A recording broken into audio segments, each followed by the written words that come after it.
धर्म प्रेमी सज्जनों तथा विश्ववासियों, ये शाश्वत है, पक्ष दो है।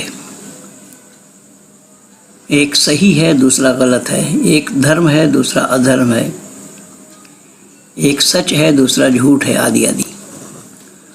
तो आज ये जो दुरात्मा का प्रचार हो रहा है, ज़्यादा तादाद में यत्र तत्र ईसाई मिशनरी भारतीय हिंदू जनता को, भोली भाली जनता को ईसाई बनाने में लगे हैं। कोई बौद्धिस्ट बनाने में लगे हैं, कोई मुसलमान बनाने में लगे हैं। अब जबकि मैं प्रथम से बोलता आया हूँ इन्हीं लोगों को कि भाई तुम तीनों में से सच किसका है, ज़रा सामने आकर के पड़ताल तो करो। और मैं आज दावा के साथ ये कह रहा हूँ कि जिस यहोवा वाले चिल्ला रहे हैं, या हल्लुलिया या आलू लइया या प्याज लइया बोल रहे हैं, या आलू लावे या प्याज लावे, मैं दावा के साथ कह रहा हूँ एक ईसा मसीह को लेकर के कुरान और बाइबल वाले आए मेरे सामने डिबेट करने के लिए। मेरी खुली चुनौती है। एक ईसा मसीह को सिद्ध नहीं कर पाएंगे, चाहे वो कोई भी तफसीर से उठाएं, किसी भी तफसीर, किसी भी भाष्यकार का भाष्य लेंगे, चाहे वो देवबंदी अकायद वाला हो, चाहे वो बरेलवी अकायद वाला हो, या जो जिसको मानता है वो लेकर के आए। मैं एक ईसा मसीह के किस्सा को बाइबल और कुरान वालों को चुनौती दे रहा हूँ कि कैसा कपोल कल्पित बातें हैं। जैसे एक छोटा सा नमूना दे रहा हूँ मैं। पहली बात तो यह है कि ईसा मसीह बचपन में ही बोले। नवजात शिशु से बोलना संभव नहीं है। यह सृष्टि नियम के विरुद्ध है, विज्ञान विरुद्ध है, मानवता विरुद्ध है। और वो भी शिशु जन्मा कैसे, उसका कोई पिता नहीं है। और माँ के नाम से मरियम बिन्त ईसा, और ईसा को कुरान वाले रूह उल्लाह कह रहे हैं। रूह उल्लाह के मानी अल्लाह का रूह। और ईसा मसीह में ये खूबी दी थी, ये इस बाइबल भी मान रहा है और कुरान भी मान रहा है, कि वो मुर्दों को जिंदा करते थे, मिट्टी का चिड़िया बना करके उसके फूंक मार करके उड़ा देते थे, कोड़ियों को स्वस्थ प्रदान करते थे, अंधों को आग देते थे, और खुद नहीं बच पाए। सुनिए और दुनिया वालों, आज जब ईसा मसीह को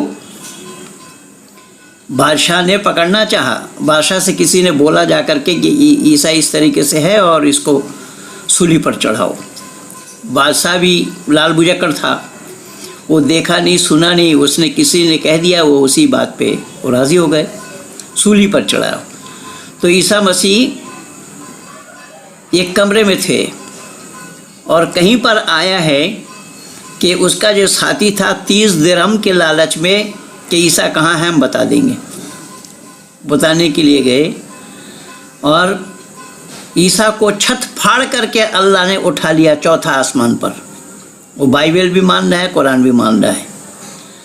अब ये किंवदंती मैं बोल रहा हूँ, ये इसी विषय को लेकर के आए धराशायी हो जाएंगे। ये इसको सच सिद्ध करने में नानी याद आ जाएगी सबकी, कुरान की भी और बाइबल की भी। ये सच होना संभव नहीं है। और जो आदमी उसको पकड़ने के लिए गया था, उसका शक्ल सूरत ईसा जैसा हो गया। अब देखिए अल्लाह कितना अन्यायकारी है। देखिए उसका शक्ल सूरत ईसा जैसे बना दिया अल्लाह ने, और उसको सूली पर चढ़ा दिया। एक बेगुनाह आदमी को अल्लाह ने मरवाया। यह अल्लाह निष्ठुर है, निष्ठुर, जो रहमान और रहीम बताया जाता है। ना उसके अंदर में रहम है, ना वो दयालु है। इसलिए मैं निवेदन कर रहा हूँ, एक ईसा मसीह की घटना को लेकर कुरान और बाइबल वाले आ जाएं सामने, सब धराशायी हो जाएंगे। मैं खुली चुनौती दे रहा हूँ। इसी विषय पर, एक ईसा मसीह वाला विषय पर बहस हो कि ईसा मसीह कौन था, कैसा था, कैसा उसको उठा लिया। और फिर बताया जाता है कि वो आएंगे, क़यामत से पहले आएंगे। आसमान में उठा करके कहाँ सुरक्षित रखा है, कितना दिन जिंदा रह सकता है, ये सब सवाल आ जाएंगे सामने में। ये किंवदंती है, बिल्कुल गप्पा है, गप्पा। जैसा कुरान है वैसा ही बाइबल है, दोनों में गप भरे हुए हैं। वो आएंगे, फिर दज्जाल आएगा, वो सूअर को मारेंगे। ईसा मसीह, ये कुरान कह रहा है इस बात को कि ईसा मसीह आएंगे, दज्जाल भी आएगा, और दज्जाल के कपाल में लिखा रहेगा काफ फे और रे, काफिर। एक तरफ काफ अलीफ लिखा रहेगा, बीच में फे लिखा रहेगा, और बाएं हाथ में रे लिखा रहेगा, काफिर। और ईसा मसीह आएंगे कि ईसा मसीह नमाज भी पढ़ाएंगे। क्या तमाशा, किंवदंती है। मैं बोल रहा हूँ कि मैं खुली चुनौती दे रहा हूँ जो इस्लाम वाले जो दम भर रहे हैं, इस्लाम को सच्चा सच्चा सच्चा सच्चा बता रहे हैं, धराशायी करके रखूंगा मैं इसी ईसा मसीह एक विषय पर। आए, जिनको आना हो आए। हमारे बच्चों ने तो प्रतिज्ञा किया ही है, और उसी प्रतिज्ञाबद्ध हो करके हमारे गणेश दास जी लगे हुए हैं और अपने विचारों को आप लोगों तक पहुंचा रहे हैं। सुनिए कि वो बाइबल सी घटना को सुना रहे हैं। और ये जो राजेश बोले हैं, इस राजेश के साथ उसका ही फ़ोन आया मेरे पास, और उसने फ़ोन पर हमसे बोला कि ठीक है। मैंने बोला डिबेट के लिए, तो मैंने कहा कि भाई तुम डिबेट क्या करोगे, तुम्हारे अच्छे अच्छे पादरियों के घुटने टिके हैं। वो बोला मैं 2 मिनट में घुटना टिकवा दूंगा। वो मैं आप लोगों को उसी दिन लिख करके भी दिया था। सारे हमारे पेज में जितने भी लोग जुड़े हुए हैं सब ने उसको देखा होगा। हमारे पेज में आ करके वो अपना पोस्ट डाल रहा है, मैं रिपोर्ट करूंगा, फिर नानी याद आ जाएगी उसकी। मैं अभी तक कुछ बोला नहीं, पर मैं निवेदन कर रहा हूं कि अगर सच है तो सच को सबके सामने में बोलने में क्या गुरेज है भाई, क्या परेशानी है। हमारा शास्त्र का भी तो कहना है यही है, सत्यम में विजयते ननितम सत्येन पंथा बीता तो देवयाना। सत्य का ही जय होता है, सत्य को कोई दबा करके रख नहीं सकता। सत्य से ही विद्वानों का रास्ता प्रशस्त होता है, लेकिन सत्य को हो तब ना आएगा सामने। इसलिए सत्य वही होता है जो सर पर चढ़ कर बोलता है, जो मैं बोल रहा हूँ। कोई आओ, कुरान वाला आओ, बाइबल वाला आओ, त्रिपिटक वाला आओ, जो आज उदम मचा रहे हैं। और इसके लिए मैं दोषी मान रहा हूँ कि धर्मात्मा का प्रचार प्रसार में अगर वृद्धि हो जाए, दुरात्मा का प्रचार प्रसार में ऑटोमेटिकली कमी आ जाएगी।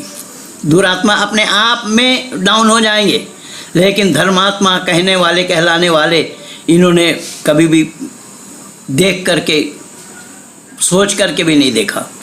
यार ये समाजी जो वेद को पढ़ना, पढ़ाना, सुनना, सुनाना परम धर्म है, बता रहे हैं ऋषि दयानंद की मान्यता के अनुसार। आर्य समाजी अगर सक्रिय हो गए होते तो आज आर्य समाज के संपत्ति में कब्जा न होता। आज मेरे व्हाट्सएप में किसी ने लिखा है कि कैलाशनाथ का लड़का जो लखनऊ प्रतिनिधि सभा का मंत्री, जो ये पावर ऑफ अटॉर्नी लिख करके दिया है, आर्यवेश, और वो बुलानाला, बनारस के बुलानाला आर्य समाज के संपत्ति को गमन किया, वहाँ पर घोटाला किया, कैसे कैसे किया, उसको वहाँ से निकाल दिया और ये लखनऊ सभा से निकाल दिए। यही लोग हैं, ये आर्य समाज के लोग अगर ऋषि दयानंद के अनुयायी होते सही ढंग से तो बात कुछ और बनती। अरे चुल्लू भर पानी में डूब मरो, जिन्होंने ऋषि दयानंद के जीवन लिखे हैं। देवेंद्रनाथ मुखोपाध्याय एक बंगाली पंडित ब्राह्मण समाज के थे, ब्राह्मण परिवार के थे। उन्होंने अपनी संपत्ति बेच करके ऋषि दयानंद के जीवनी लिखने में सामग्री जुटाई है। अरे उनके चरण धो करके पीना चाहिए था इन तथाकथित आर्य समाजियों को। ये अगर धर्म का प्रचार करते होते तो अधर्म इन पर हावी ना हुआ होता, क्योंकि धर्म का जय, अधर्म का नाश, यह अवश्यंभावी है। धर्मात्मा अगर प्रचार में वृद्धि करे तो दुरात्मा के प्रचार में ऑटोमेटिकली कमी आ जाएगी। ये धर्मात्मा ही अपने प्रचार में कमी ला बैठे, इसलिए सब डफली वाले हैं, डफली बजा रहे। मैं तो तथाकथित आर्य समाजी बनाम रट्टू तो पहले लिखा हूँ। तो भाई ये गणेश दास जी के सुनिए वो किस तरीके से ललकार रहे हैं इस राजेश को, जो अपने को ईसाई बता रहा है। आओ, सामने आओ, अगर सच्चे हो तो। जब ईसा मसीह का बाप का नाम ही तुम्हें पता नहीं है, तुम सच्चे कहाँ से होगे, सच्चाई कहाँ से लाओगे। इसलिए आओ, सामने आओ, डिबेट करके दुनिया वालों को बताओ कि हाँ ईसाई कोई धर्म है। ईसाई के नाम से कोई धर्म भी है दुनिया में। इस्लाम भी आओ, इस्लाम भी धराशायी हो जाएंगे एक ईसा मसीह वाला किस्सा को लेकर के, एक ईसा मसीह वाला किस्सा को लेकर के धराशायी हो जाएंगे कुरान वाले। ये जितने बड़े बड़े डिंग हाँक रहे हैं, ये मौलाना लोग, मुफ्ती लोग, इफ्तिले तो मुफ्ती यासिर को तो मैंने खुली चुनौती दे रखी है। आओ ना, कौन आ रहा है, आओ सामने आकर के डिबेट करो। वीडियो खेल खेलना बंद करो। वीडियो खेल मैं खेलना नहीं चाहता हूँ। सामने आकर के डिबेट करो। दुनिया वालों के सामने में सत्य और असत्य का पड़ताल हो जाए, दुनिया वाले भी जाने सही क्या है और गलत क्या है। भाई गणेश दास जी को सुनिए, उन्होंने बहुत ढंग से राजेश को लपेटा है। और राजेश अगर ये होगा सच्चा कुछ बाइबल का जानने वाला तो सामने आकर के डिबेट करेंगे। अरे हमारे विद्यार्थियों को ही ये फेल नहीं करा सकते, इनको ही लाजवाब नहीं कर सकते, इनको ही उत्तर नहीं दे सकते, महेंद्र पाल के साथ क्या डिबेट करोगे तुम? नानी याद आ जाएगी। आओ सामने। नमस्ते दोस्तों, जय आर्यव्रत। कैसे हैं सब? आशा करता हूँ सब ठीक ठाक ही हैं, अच्छे ही हैं। गुरुजी आपको भी बहुत बहुत नमस्ते। भाई लोग, आप लोग देख रहे हैं आज जो व्यवस्था है समाज की, कौन क्या कहता है इसको लेके हमें कोई ज़रूरत नहीं है। किसके पास क्या है, हमें क्या ज़रूरत है? हमें कोई ज़रूरत नहीं पड़ी है। कुरान वाला कहता है हमारे पास सच्चाई है, बाइबल कहता है हमारे पास सच्चाई है, हिंदू कहते हैं हमारे पास सच्चाई है। किसके पास है सच्चाई? आइए हम देखते हैं सच्चाई है किसके पास। आज कई दिन से आप लोग देख रहे हैं एक पादरी महोदय बहुत उछल कूद कर रहे हैं। उनको डिबेट के लिए चैलेंज भी दिया था पंडित महेंद्र पाल आर्य जी को, जो आपको 2 मिनट में घुटना तिकवा देंगे। 2 मिनट में वो आ नहीं रहा है, लेकिन सामने वो वीडियो का खेल खेल के अपना पब्लिसिटी बढ़ाने के लिए वो क्या कर रहा है, हमारे कमेंट में उसका वीडियो का लिंक चिपका रहे हैं। लिंक चिपका के मतलब उसकी वीडियो को सब देखे, उसकी पब्लिसिटी हो। और जो तरसेम मसीह, आज तो तरसेम चंद बन गया है, उस परमपिता परमात्मा ईश्वर की गुणों को धारण करके आज आर्य बना है। तरसेम चंद था, तरसेम मसीह था, आज तरसेम चंद है। वो 4 सालों तक पड़ा रहा पंडित जी के पीछे, किसी तरह से उनको ईसाई बनाया जाए। और रितिका मसीह जो एक नन थी, वो एक ऑटो ड्राइवर के साथ शादी कर ली गुरुजी के टाच में आने के बाद। सुन ले राजेश, वो भी एक पादरी ही थे, तरसेम मसीह भी एक पादरी ही थे। तो आप शायद पादरी से भी आप बड़े हैं, अब ईसा बाबू है शायद, इसीलिए आप इतना उछल कूद कर रहे हैं। अपने वादे पे तो रुके नहीं आप सत्यात प्रकाश को भी आप लेके पड़ गए हैं। ये लिंक चिपकाना, अपनी पब्लिसिटी बढ़वाना, अरे सामने तो आओ। सामने आने से पता चलेगा किसके पास क्या है, क्या सच्चाई बाइबल में है, क्या सच्चाई वेद में है। ये सामने आने से ही पता चलेगा। ये वीडियो का खेल खेलने से नहीं चलेगा ना। ऐसा कैसे होगा? अगर आपके पास ईश्वर की कोई क्वालिटी नहीं है, ईश्वर के कोई गुण ही नहीं है आप लोगों के पास, क्या बोला यहोवा ने, जीसस ने क्या बोला है, कहीं शराब बनाने की बात कर रही है। और ये जो आपकी उत्पत्ति में आया है, बाइबल उत्पत्ति 32-38, लूत ने अपनी बेटी से संतान उत्पत्ति की। बड़े बेटी का नाम मुआब, छोटे बेटी का नाम बेनम्मा था। तो उन्होंने अपनी बेटी से संतान उत्पत्ति की। ये सब बात तो झूठ नहीं है, हम तो बाइबल को जानती भी नहीं है ना ठीक से, इसीलिए तो हम बोल रहे हैं। अब बोलिए कि ये बात गलत है। ये सब बात है। इब्राहिम की बहन सारा, उसने भी अपनी बहन से ही शादी कर ली थी। ये है आप लोगों की बाइबल की बात। ये सारी बात गलत। जब ये बातों को अच्छी तरीक़ा से तरसेम मसीह था, हरियाणा का था, उनको जब समझाने के बाद उन्होंने ईसाईयत त्याग दे के वो आज वैदिक धर्म में तरसेम चंद है। और उन्होंने बाइबल का बहुत खुलासा किया है। एक राजेश जी, आप इतना कर रहे हैं लेकिन होगा नहीं। आपकी अगर हिम्मत है, अब सच में आपकी बाइबल में सच्चाई है, तो वीडियो का खेल खेलना बंद कीजिए और हमारे लिंक में हमारे कमेंट में अपना लिंक चिपकाना बंद कीजिए। ये नहीं होगा। अगर इस विश्व में सबके लिए एक ही व्यवस्था हो जाए, आर्य व्यवस्था, एक ही व्यवस्था सबके लिए हो जाए, तो कहीं कोई झगड़ा होना संभव ही नहीं है। आप ईसाई है, हिंदू से नफ़रत करते हैं, ये मुसलमान है, हिंदू से नफ़रत करते हैं। ऐसा ये समाज सुधरने वाला नहीं है। एक ही व्यवस्था हो जाए, और जो वेद में है वो बाइबल में कहाँ है? कहाँ है बाइबल? ये सृष्टि उत्पत्ति आप लोगों की गलत है। जो सृष्टि उत्पत्ति में बोला, जब ईश्वर का आत्मा पानी के ऊपर मंडरा रहा था, ये देखा किसने था आपके बाइबल में? जो देखा, किसने देखा? देख के ना कोई लिखेगा। अगर कोई नहीं देखा तो कौन लिख दिया इसको? और पहले जो सृष्टि थी वो तो अमैथुनी सृष्टि थी। वो सृष्टि इतनी पवित्र, इतनी शुद्ध थी कि जोड़े जोड़े में हर जीव की उत्पत्ति हुई, हर जीव की उत्पत्ति हुई। इसीलिए देखिए, देखने से पहले सूरज है, चलने से पहले धरती है, प्यास से पहले पानी है। और जब इंसान माँ के पेट में रहता है तभी परमात्मा माँ के उदर में दूध भेज देते हैं। ये व्यवस्था किसकी है? ईश्वर की है। अगर आपकी यहोवा ने बनाया होता सूरज तो हम लोगों के लिए क्यों देता? और यहोवा ही एक ईश्वर है तो आज तक इतने आदमियों को, इतने इंसान हैं, सबको अपने वश में नहीं कर पाया। अगर अल्लाह ही है तो सब तो मुसलमान हो जाना चाहिए था। अरे कुरान ने तो यहाँ तक गवाही भी दे रखा है, या मोहम्मद तुम कह दो सबसे पहला मैं मुसलमान हूँ।